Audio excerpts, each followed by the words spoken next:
Começa agora mais um Letrando, o podcast do Elefante Letrado. Neste episódio, Sheila Von Tobel, jornalista e fundadora do Elefante Letrado, recebe Beth Baldi, professora, escritora e sócia fundadora da renomada escola Projeto.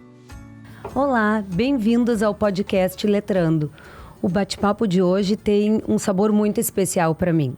Eu estou aqui, a gente já apresentou no início do podcast, com a Beth Baldi. A Beth Baldi, que é uma grande referência para mim. Lá atrás, quando eu comecei o Elefante Letrado, há 12, 13 anos, o meu sonho era poder ter perto de mim Beth Baldi e a Nete Baldi, as irmãs maravilhosas da Escola Projeto, a Nete da Editora Projeto.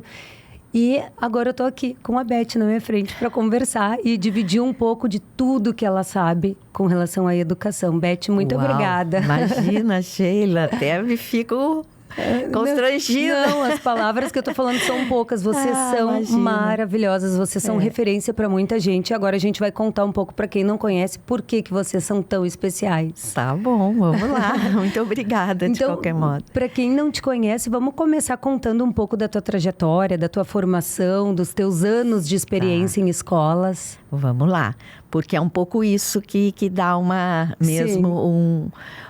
que começa a explicação, né, de ter feito alguma coisa interessante. Bom, eu toda a vida me imaginei professora, desde pequena. Ah, é? E olha que interessante, numa roda de história, eu imaginava eu, sendo maior, contando histórias para as crianças numa roda, sempre. Então, não sei se isso é bom ou ruim, mas eu nunca tive dúvida sobre o que fazer em termos de profissão. Sempre fui direto. Aí, como eu estudei no Instituto de Educação a vida inteira, só uma saidinha e depois voltei, que a minha família foi morar uns anos em São Paulo, no finalzinho do magistério. Acabei não me formando no Instituto, que eu lamento, mas enfim. Acabou te formando em São Paulo. Me formei em São Paulo e comecei a faculdade em São Paulo, mas depois voltei e continuei aqui a pedagogia na PUC. Fiz o magistério e a pedagogia. E logo depois disso, eu fui trabalhar num grupo escolar, Felipe de Oliveira, que na época era aqueles de madeira, tipo as brisoletas que tinha, que era uma graça. Eu adorei a experiência de trabalhar lá, acho que foram uns 2, 3 anos. E depois fui para o Instituto de Educação como professora. Consegui ir, porque eu queria muito, né? Sim, porque era também uma grande referência aqui no Rio Grande do Sul, né? Isso, exatamente. Aprendi muito como professora lá também, porque tive colegas e uma equipe maravilhosa. Maravilhosa. Foram muitos anos. Eu só saí do Instituto por causa da Projeto depois. Sim, para fundar a Projeto. A escola Projeto. Naquela época entrei numa licença para ver, vamos ver se vai dar certo. Sim. E depois, então, me desvinculei realmente. Mas também trabalhei numa escola municipal, Hildo Meneghetti. Hildo Meneghetti é nosso cliente no Elefante Letrado. Muito legal.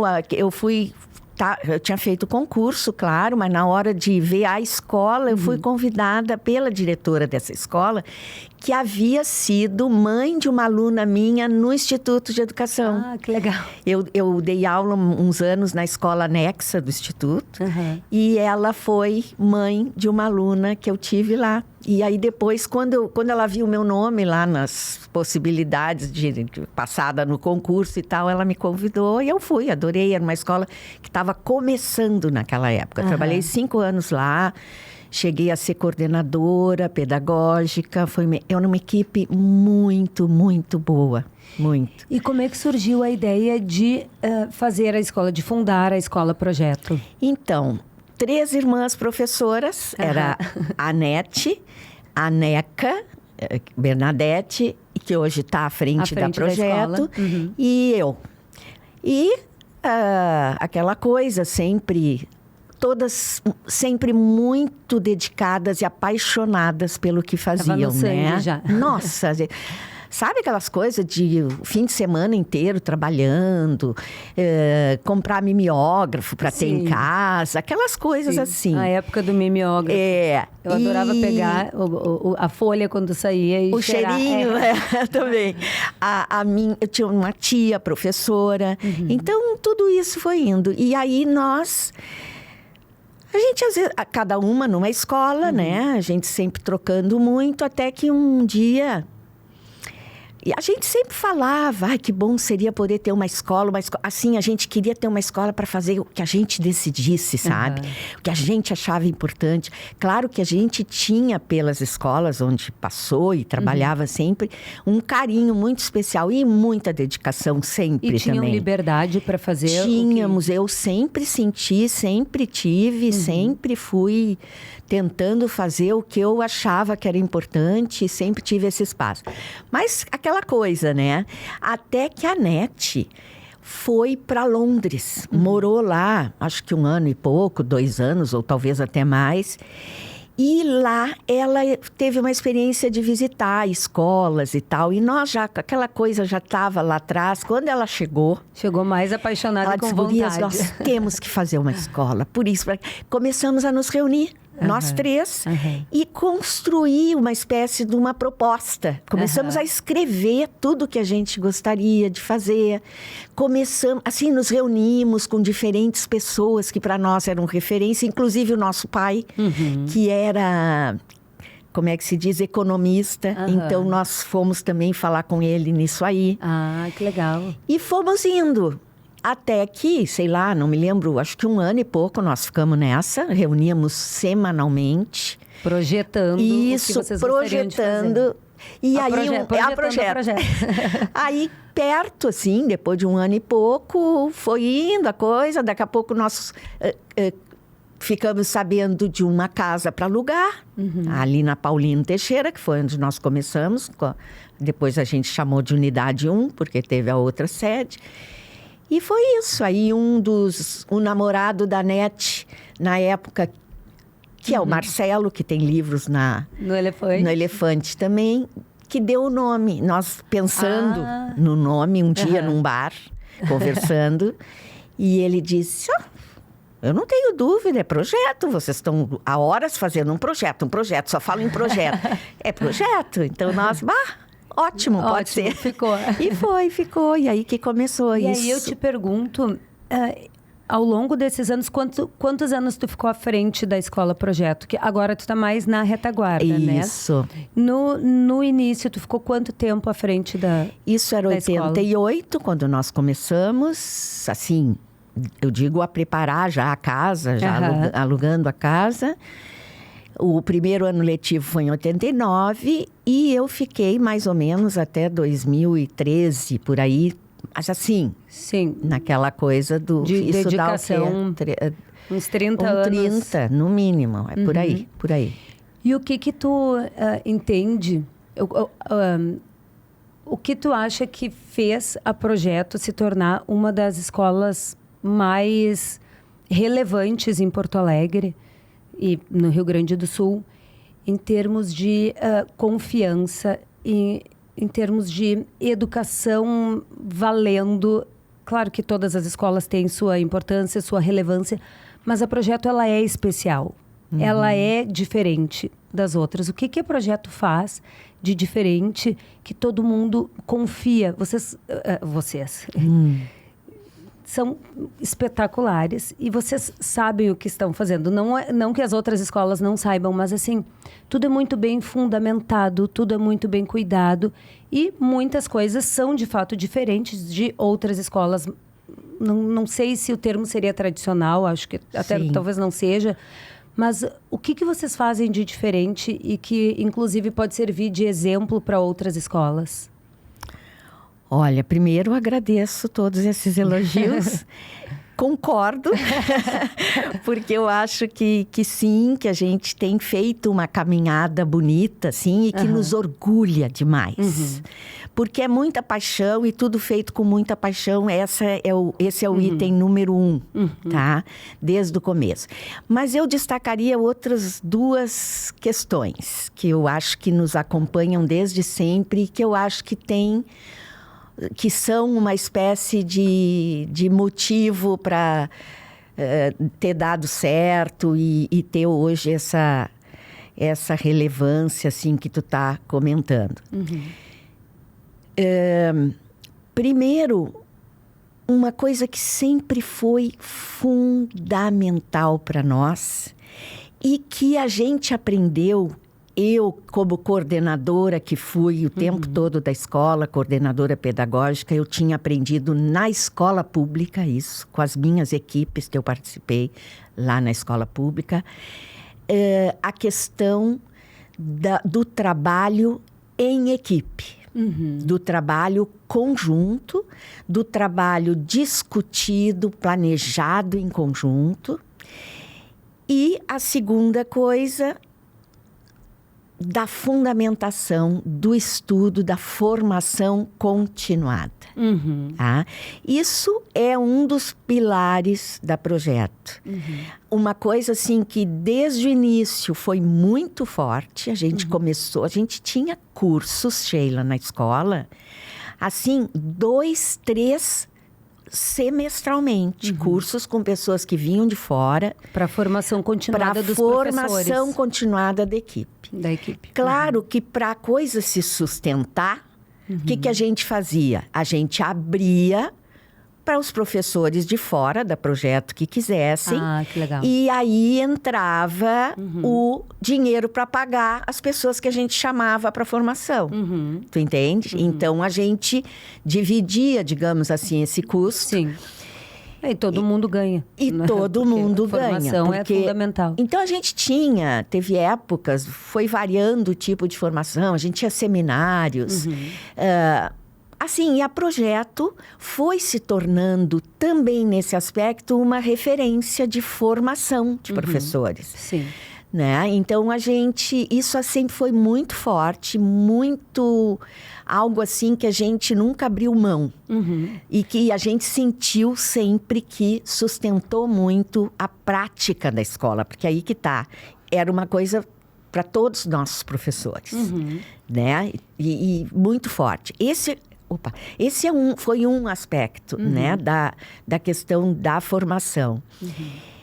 E o outro é o funcionamento da coordenação e do trabalho na escola, que sempre foi muito assim, o número de horas de reunião, de encontros entre os professores, sempre foi muito importante, muito respeitado. Quer dizer, as reuniões nunca eram assim para passar aviso, para coisinhas assim. Não era reunião com pouca fundamentação, era para de era fato... reunião, em geral, reuniões de estudo. Nós tínhamos 2, 3 horas semanais de reuniões gerais, onde estudávamos, bolávamos, planejávamos coisas. E reuniões... Não é reunião de matar tempo, é reunião para sempre fazer trabalho faltava de verdade. tempo. E reuniões ao longo da semana, daí, por exemplo, quando o professor da classe tinha educação física, os seus alunos estavam na educação física, ou no teatro, ou nisso ou naquilo, nós introduzíamos momentos de reunião individual com aquele professor, com a coordenação. Então, nós... Sabe, de acompanhar o trabalho, de discutir cada detalhe, tanto questões da gestão da sala de aula, como questões de fundamentação, teóricas e coisas que a gente lia nas reuniões juntas, tínhamos grupos de estudo. Isso sempre foi uma prioridade para nós. E eu acho que isso se reflete daí, Sim, foi se refletindo no dia a dia das pessoas, das professoras, que sempre tiveram, então, tinham uma formação, digamos, dentro da escola, uma formação extra, além de cursos que elas já faziam fora, faculdade, tudo. Isso, então isso sempre foi muito forte. Então isso eu acho que é o elemento, ou os elementos são esses os responsáveis pela trajetória que a gente construiu, porque as coisas tinham fundamento, a gente sabia porque estava fazendo as coisas, a gente decidia juntas o que ia fazer, como ia fazer. Então, isso tudo era muito prazeroso também, né? Sim. Muito, dá uma coisa muito de autoria também para as pessoas participarem disso, né? Então, muito bom. E como é que vocês lidaram ao longo dos anos com a opinião dos pais? Porque eu acho que os pais que colocam os filhos na escola projeto, pelo menos as pessoas que eu conheci, muitas pessoas super opiniáticas, assim, que já sabem o que querem, que já são bem determinadas, que estudam, mas não profundamente, obviamente, como uma escola. Claro. E às vezes tem pontos de vista que um vai para o lado, outro vai para o outro, e obviamente isso de alguma forma interfere na escola. E a escola tem o papel de ser a protagonista daquela educação. Então, como vocês lidam com essas situações de divergência, de repente, de opinião de alguns pais? Olha, Isso, Beth, eu te pergunto, porque eu acho que vocês são craques em fazer isso, em desmistificar coisas, em ensinar, inclusive, para os pais. Sim. E eu acho que é uma questão geral nas escolas, né? Todas as escolas enfrentam esse tipo de situação. Acho que sim. Eu te diria, assim, ó, que a gente sempre procurou escutar as questões, as situações que foram trazidas. Muitas vezes não é fácil, porque a gente se acha, né, fazendo... Claro, porque a gente está fazendo algo em que acredita, estudou para fazer. Então, quando questionada, a gente... Opa, para aí, mas que... Mas a gente foi aprendendo também a lidar com isso, né? E não é uma coisa muito fácil. Mas a gente foi aprendendo a lidar, a ouvir essas pessoas e a levar em conta realmente o que tinha ali que a gente não estava fazendo ou que estava dando margem àquele tipo de questão. Sim. Então, sempre foi muito... A gente sempre...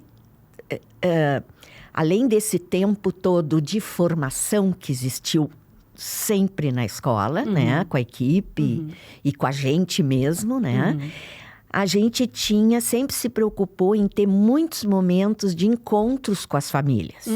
Tanto individuais como de reuniões gerais. É muito importante a escola envolver os pais, né? É muito importante no sentido de ter as coisas claras, fluindo, né? De não ter aquelas coisas trancadas, incomodando. Então, a gente sempre priorizou esses espaços de encontros individuais e encontros em reuniões, tanto em reuniões de turmas, né, que tem normalmente nas escolas, tipo o final do semestre ou do trimestre, no caso, para conversar com os pais, dar um retorno do trabalho, mas reuniões de discussão de assuntos que podiam interessar, que faziam parte do dia a dia da escola, no sentido de trocar com as famílias e de, vamos dizer assim, de esclarecer o que a gente ia fazer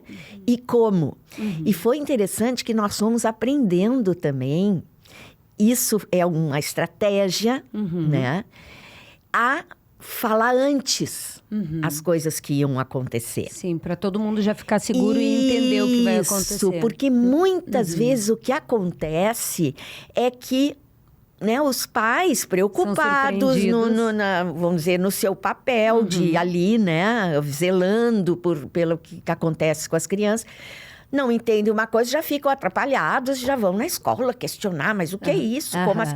Então, se eles estão sabendo antes o que vai acontecer, por que vai acontecer, quando vai acontecer, como vai ser, como é que a criança vai sentir, eles estão muito mais tranquilos para receber aquele acontecimento, Sim. e inclusive interagir com ele e colaborar com a escola. Então, a gente foi aprendendo a fazer Sim. isso, né? Então fica a dica da importância da comunicação prévia, né? Muito. E assim, ó, de poder contar o que vai acontecer antes de acontecer e por que desse jeito, por que não daquele.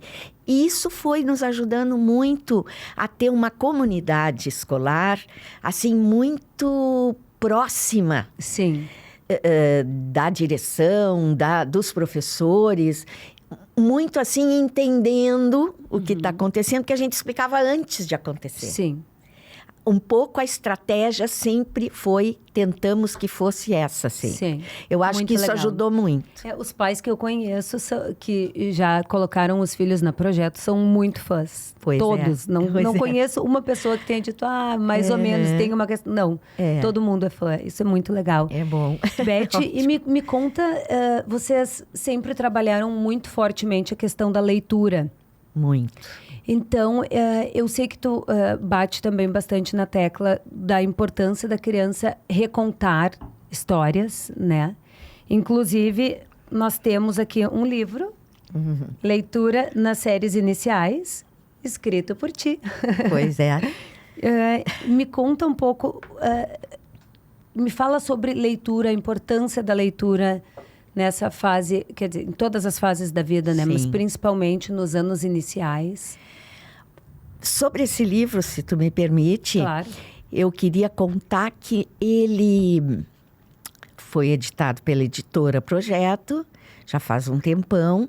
E assim, ó, na verdade, eu parei para escrever, porque como eu era coordenadora, eu tinha um pouco mais de tempo do que os professores. Mas é Sim. um trabalho, e eu falo isso no início do livro. Eu só sentei para registrar um trabalho feito pela escola e pelos professores da escola. Várias pessoas. Por várias pessoas, inclusive dando os créditos de todas as referências de estudos na Escola da Vila em São Paulo, e pessoal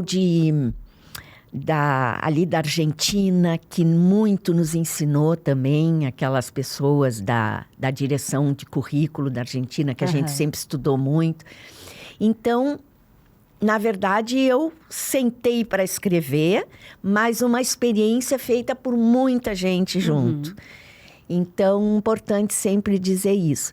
Mas, que mesmo que tu estava perguntando? O que tu tem para nos contar sobre esse livro? Sobre a importância da leitura, a importância da criança recontar as histórias. Sim. Nossa, eu tive a maior satisfação de escrever esse livro e de participar participar da construção dessa proposta.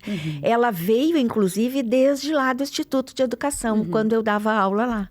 A origem dessa proposta veio de lá, e depois dos nossos primeiros estudos na própria Projeto, esses que eu te falei que a gente teve desde o início. A gente chamava as pessoas da universidade, Ângela Rola e uma série de pessoas conhecidas nessa área também, e que nos ajudaram a entender a importância e, enfim, a ficar muito focadas nesse trabalho da leitura, que eu acho que é um dos pilares muito importantes da escola, sempre foi. Então, como é que eram os projetos de leitura? Vocês fazem rodas de leitura? Eu sei que vocês têm diversas... Um monte de coisa. É um monte de coisa tudo junto, misturado. Sim. A gente chamava de unidades de leitura, né? Depois foi chamando de projetos de leitura, e a gente sempre trabalhou. Já no Instituto de Educação eu trabalhava assim, sendo professora de lá. E fomos aprimorando isso com o pessoal da PUC também, que tinha um trabalho teórico muito interessante, que foi um dos cursos que a gente promoveu lá na escola no início. Com relação à leitura. Com relação à leitura. E aí nós começamos a produzir unidades de leitura, que a gente chamava, depois viraram projetos de leitura, e que tinham aquela coisa de ter relação um texto com o outro, e aí ir ampliando a questão das propostas, das perguntas. Existia níveis, assim, de leitura, né? Então, aquele primeiro passo de identificação, né? Caracterização, exatamente. Daqui a pouco, inferências, opiniões, nananã. Então, a gente ia trabalhando aí. A gente chamava unidade literária que reuniam 3 livros sempre. Isso bem lá no começo. Aí lia o primeiro, depois fazia todo esse trabalho desses níveis aí que eu estava falando. Depois o segundo livro já tinha todas essas e mais a relação de um livro com o outro. E no terceiro, igual, e um apanhado geral, onde eles, então, a gente propunha criação, então, de alguma outra história. Enfim, foi um trabalho que daí foi, a partir dessa sementinha, foi crescendo. Sim. E aí a gente foi construindo a nossa proposta que aí, como conta no livro, tem N frentes, assim, de leitura. Eu brinco que é um bombardeio, né? Que a gente bombardeia, no bom sentido, as crianças de leituras e de livros. Então, desde a frequência à biblioteca diária, né? Diária, né? De 20 a 30 minutos diários, desde sempre. Isso já é um marco, na verdade. Isso já é um diferencial. Já é um grande diferencial. Eu concordo plenamente. Faz toda a diferença. É impressionante, né? É impressionante. E, assim, desde conhecimento do acervo até as relações e tudo, tá? Então, Bom, esse é um dos pilares. Depois tem os diferentes tipos de leitura realizados que a gente conta nesse livro. Tanto a leitura, essa do projeto de leitura, que a gente chama, que aí, então, uma série de livros lidos. Aliás, a gente chama unidade de leitura. Uma série de livros lidos que a gente planeja, constrói a relação entre eles. Pode ser de um autor, pode ser de um tipo, de um tema X, sei lá. E aí aquele trimestre... isso que eu ia perguntar. Aquele trimestre se lê em função disso. Tá. Nesse eixo do trabalho. Certo. Tá? E aí, que não é único. Não é único. Aí se trabalha a partir de cada texto, as questões de interpretação, de compreensão de leitura, de tudo, escrita, né? Tudo se faz em torno ali daquele trabalho. Daquele projeto. Relações entre os livros, relação com a realidade da própria criança. Se procura fazer um trabalho assim em diferentes níveis, né? Relação entre um texto e outro, dentro daquela unidade de leitura, enfim, tá. E isso é um aspecto, né? E sempre relacionando os textos entre si, com a realidade das crianças, né? Sim. Tá. Depois tem um outro trabalho que a gente chama de leitura... Como é? Tem a leitura que é uma leitura daí já num outro nível, que pode não ser um nível diretamente relacionado às possibilidades individuais das crianças. Certo. Está um pouquinho além. Para já ir desenvolvendo as habilidades mais Isso. E daí, acima do que a criança E daí pode. é uma história que a professora conta. Eles não estão com o texto na mão. A professora conta em capítulos. Também pode durar 1 mês, dependendo do texto. Ou um pouco menos. E qual é a importância do professor ler para o aluno? É muito, muito importante. Porque, primeiro, é um outro tipo de leitura, uma coisa que enriquece, assim. O professor tem uma leitura... dramática, né? Ele pode fazer toda a entonação para já ensinar para a criança. Exato, que é muito importante, né?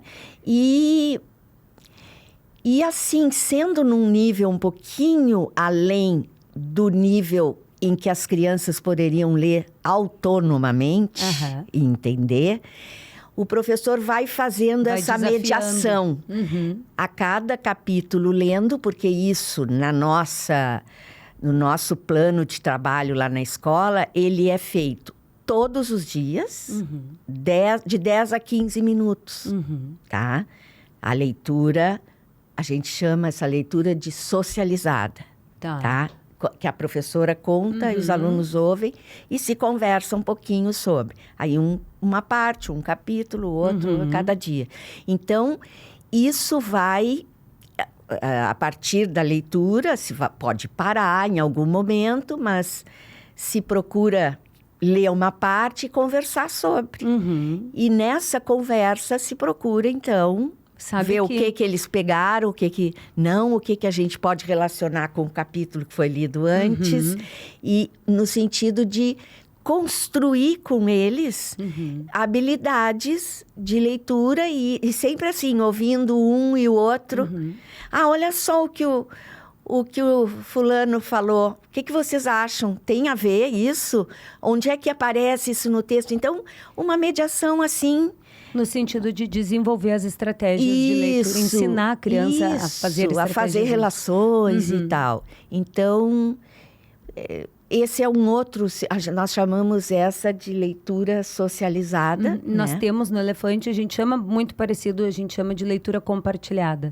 Onde o professor compartilha a tela, ele faz a contação de história para as crianças. Então, é um livro escolhido nessa modalidade que é pouco mais difícil que a criança... Além do que a criança pode ler autonomamente. Exatamente. Perfeito.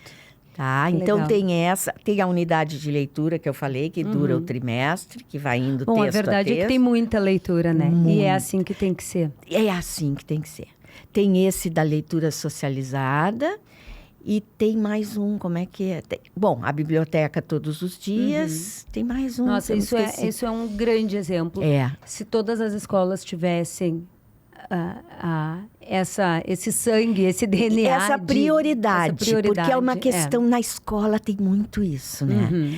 Na verdade, a escola tem muita coisa para fazer. Sim. Né?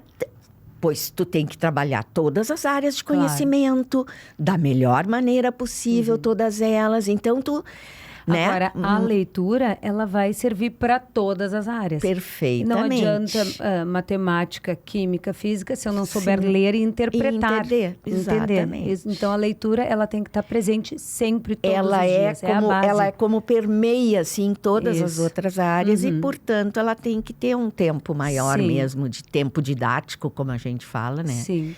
Beth, e me conta hoje da tua vida. Tu tem hoje trabalhado muito mais com formação de professores. Isso. Como é que se dá isso? Eu acho que foi uma coisa meio natural, assim, né? Da sala de aula, e depois a coordenação, e muitas vezes simultaneamente. E depois cursos, né? Mais esporádicos e formações, por exemplo, que às vezes eu faço. No Elefante Letrado, se a gente quiser te contratar para tu fazer uma formação para todos os professores que são nossos clientes, é possível? Claro, é possível. Então, quem está nos assistindo, por exemplo, inclusive de outras escolas, nós temos clientes de escolas públicas, de escolas privadas, ONGs. Enfim, quem quiser te contratar para fazer formação de professores, podem te procurar. Podem me procurar. Eu gosto muito até de fazer esse trabalho. E o que inclui na formação dos professores? Qual é o caminho que segue a formação? Como assim? Tu traz questões de leitura, tu traz questões de... Porque hoje, assim, óbvio que a formação continuada... O nome já diz, ela tem que ser continuada sempre. Só que está tudo evoluindo tão rápido que os professores, às vezes, são bombardeados com tanta coisa que eles precisam aprender, assim, do dia para a noite. A própria plataforma de leitura, no caso do Elefante, mas a gente já está há 12 anos, acho que a gente já venceu essa primeira barreira, mas é plataforma para tudo que é lado, de tudo que é coisa. É ChatGPT, é inteligência artificial. Então, o professor tem que estar sempre correndo atrás. Então, como é que se trabalha isso numa formação continuada? E muitas vezes não tem muito estímulo, assim, né? É uma coisa meio que vai se criando um clima difícil, assim, né? Sim, é só mais uma coisa para fazer, mais uma coisa, mas sem aprofundar das razões, né? É delicado, assim. Eu vejo que, no nosso caso, que é uma escola privada, é um pouco diferente, né? A gente, enfim, coloca como um dos objetivos da escola, enfim, e essa como prioridade na formação, né? E era isso, né? E temos que fazer aquela carga horária também do professor. A gente já aproveita muito também nas formações. Então, como eu te disse, qual é a carga horária? Nas reuniões semanais, né? Se aproveita muito para fazer o trabalho de formação continuada, né?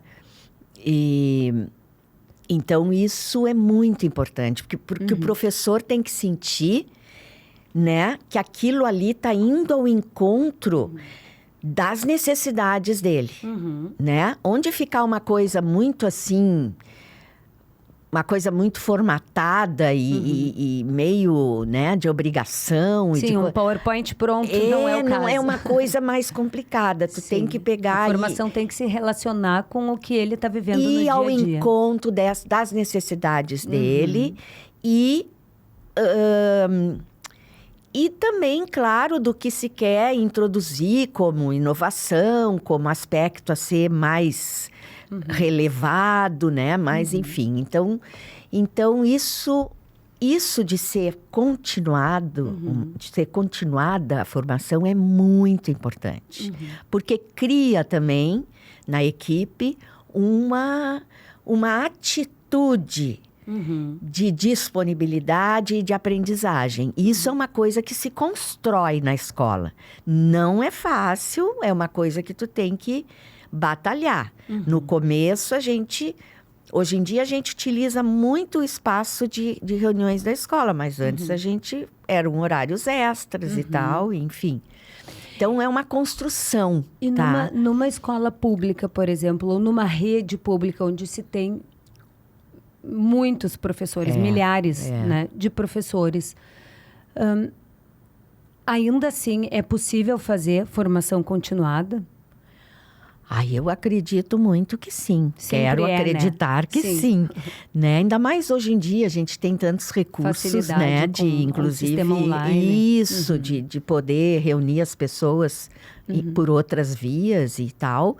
Mas eu acho fundamental, né? É fundamental. Agora, na tua visão, o que seria ideal, e nem sei se tu tem essa resposta, para uma formação continuada? Um professor de uma rede pública, por exemplo, se ele fizesse uma formação uma vez por mês, ou uma vez a cada 15 dias, ou uma vez por semana, como seria a dinâmica e quanto tempo tu acredita, pela tua experiência, que já faria diferença numa formação assim continuada?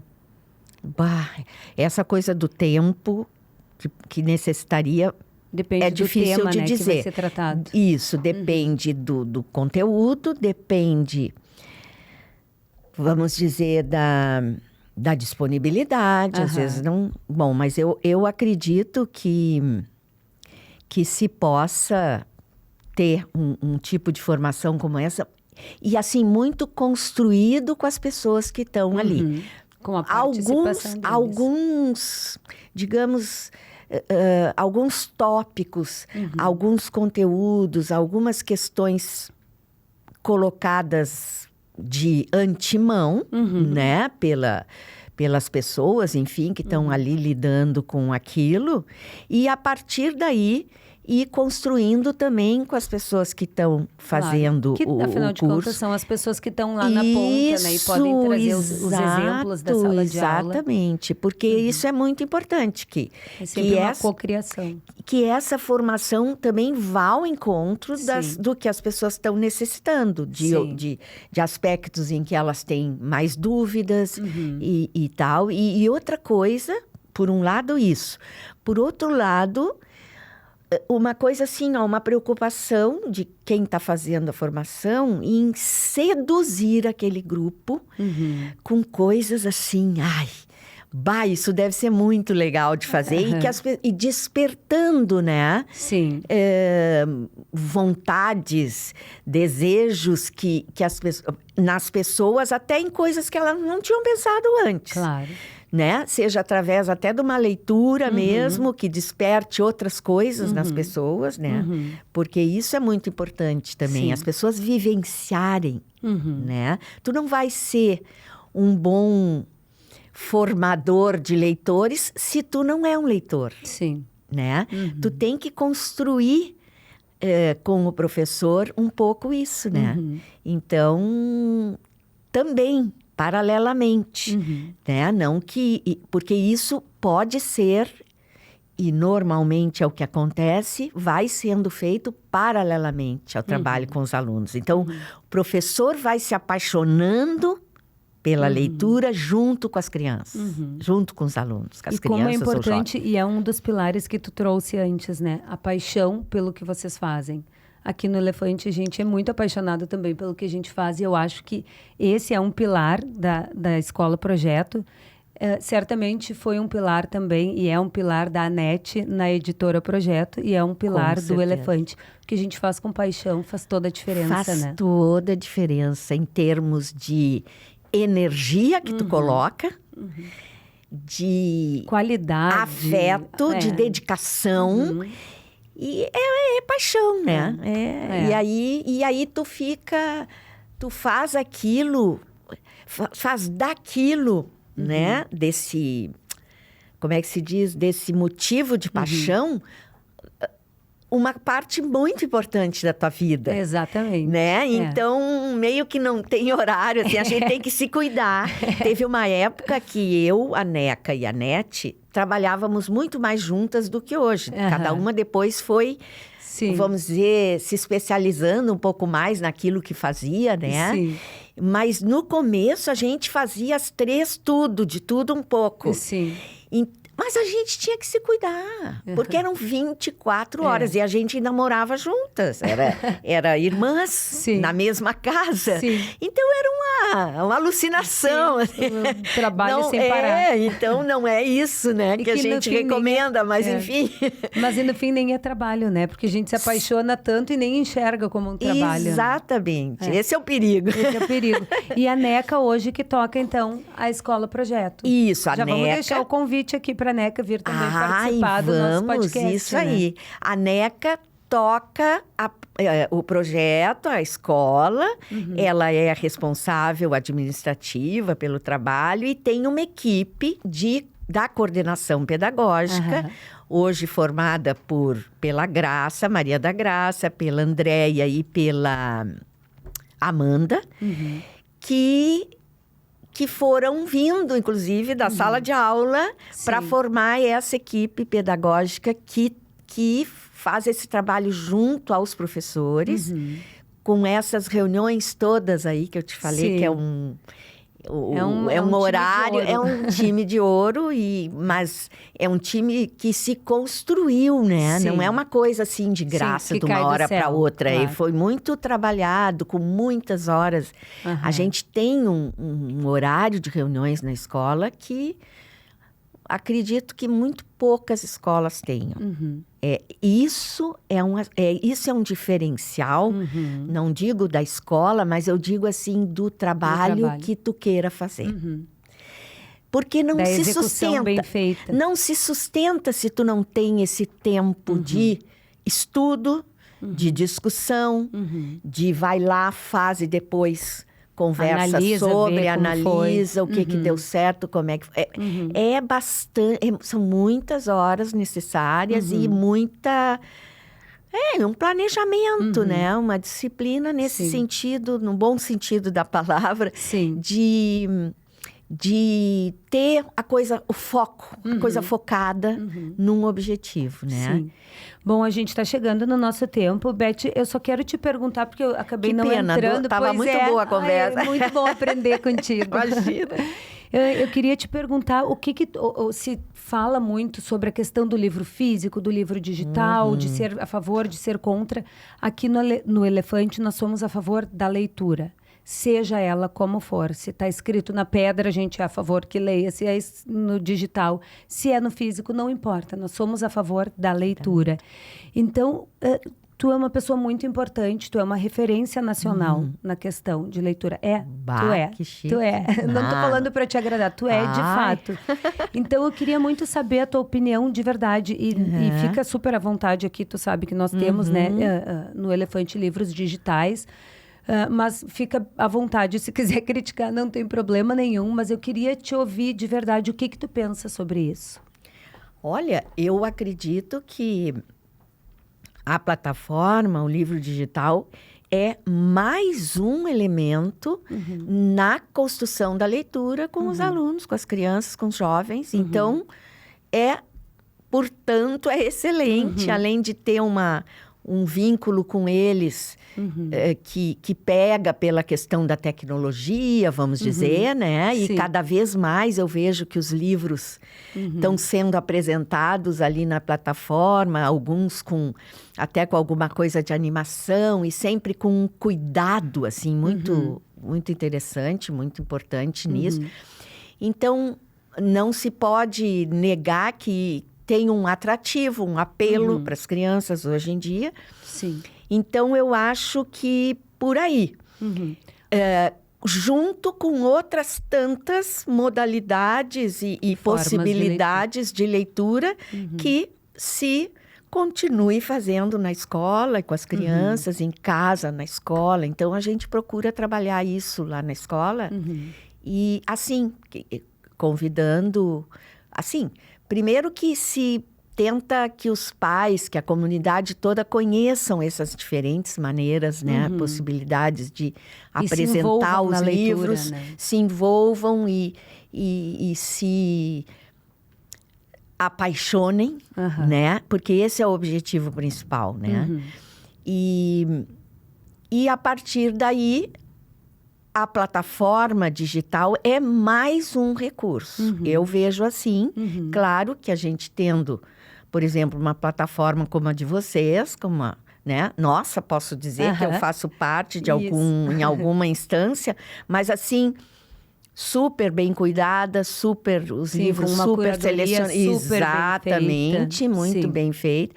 Então, eu acho que é um pouco isso, assim, que tudo que for para despertar o gosto pela leitura, na minha opinião, está valendo. Boa. E eu vejo que o Elefante tem essa preocupação e um cuidado extremo em relação ao jeito como apresenta, né? Os livros, como lida com todas as questões do depois de ler, né? E como trata todos esses dados e o apoio nesse sentido, informando aos professores sobre Então, eu acho muito bacana e acho que é fundamental ter mais este recurso, né? Que, inclusive, pode, com algumas crianças, estabelecer um elo diferenciado. Que, né? Que acontece. Eu imagino acontece, que sim. Nós temos... Não é o caso da nossa escola, porque nós temos crianças menores. Sim. Mas eu acredito que no caso dos jovens, valha muito essa questão. Nós temos diversas mensagens de crianças que escrevem dizendo: Elefante, tu é meu melhor amigo, eu já li 100 livros, eu já li 120 livros, já li não sei quantos livros. Quando eu chego em casa final de semana, eu só quero ficar contigo lendo. São mensagens que nos emocionam. Assim, eu vou pedir pro pessoal do suporte te mostrar. Muito legal. Às vezes eu passo o final de semana respondendo para as crianças. Porque é mais no final de semana que as crianças escrevem. Então é muito apaixonante a gente ficar vendo que, de fato, o nosso trabalho está fazendo a diferença. A gente está levando autores para vários lugares do Brasil que talvez aqueles autores não estivessem naquela escola, lá naquele lugar, longe, mas está chegando acesso através do àquele digital. livro, Isso, né? Isso é muito legal. Isso é um aspecto fundamental, eu acho, da plataforma, né? E acho que qualquer jeito que tu ligue a criança com o livro está valendo, no sentido... Às vezes as pessoas têm um pouco de receio por ser uma coisa digital e vai isso, vai aquilo, mas eu acho que está valendo e tu proporciona uma experiência diferenciada de leitura. Meu Deus, sabe? Eu acho que é muito importante. Bom, Beth, muito, muito, muito obrigada. Imagina, eu estou muito feliz por ter conversado contigo. Obrigada por ter vindo até aqui esse dia chuvoso hoje em Porto Alegre. Tá caindo o mundo, né? À noite quase caiu o mundo, quase né? caiu o Foi mundo. assustador. Então, muito obrigada pelo teu tempo. Um prazer te conhecer um pouco mais, na verdade, conhecer um pouco mais a tua história. Obrigada, Sheila. E te dizer que parte lá atrás, nesses 12, 13 anos de Elefante, tu e a Nete foram sempre inspirações para mim. Acho que eu nunca tive a oportunidade de te dizer isso, então tô te dizendo agora, que bom. Olhando nos teus olhos. Que bom. Muito eu obrigada. Eu agradeço o convite, adorei conversar contigo. É um assunto que é apaixonante para nós sempre. E é isso aí. Então tá, muito obrigada. E para você que nos assistiu, se puder curtir, comentar, compartilhar, a gente agradece. Até a próxima. Este foi mais um Letrando, o podcast do Elefante Letrado, com a apresentação de Sheila Von Tobel.